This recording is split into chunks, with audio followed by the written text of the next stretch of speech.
Tout le monde a peur de Mercredi Adams, dark, asocial et sociopathe. Mais si Mercredi avait été un gars, en vrai on l'aurait juste trouvée fascinante.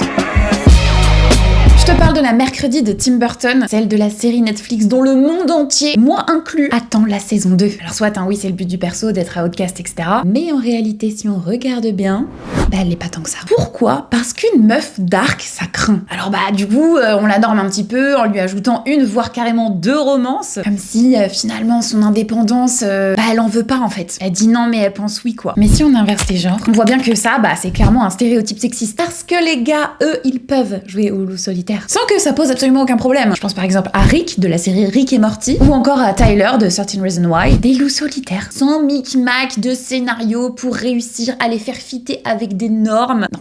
Et tu vois, ça a un impact. Et je le vois clairement sur moi en fait. Je me souviens quand j'étais au lycée, à un moment donné dans mon emploi du temps, la classe était séparée en deux et mon groupe commençait un peu plus tard, commençait à 11h. Et de peur de me retrouver toute seule dans les couloirs, j'étais capable de débarquer à 8h en même temps que ma pote qui elle était dans le premier groupe. J'avais aucun respect pour les grasses matinées à cette époque-là. J'avais pas peur de me perdre dans les couloirs, mais tu vois, j'avais peur de passer pour la meuf weird, qui est toute seule, qui a pas d'amis. Alors qu'en réalité, je pense que j'aurais juste été plus fraîche que tout le monde parce que j'avais dormi 3 heures de plus, tu vois. Et ce genre de situation existe à cause des stéréotypes qu'on voit en permanence partout en fait. Et notamment dans les séries comme par exemple Mercredi du coup. Donc si tu connais des meufs comme moi qui se sont infligées des trucs nuls de peur d'être solo, envoie-lui cette vidéo, on n'est pas toute seule.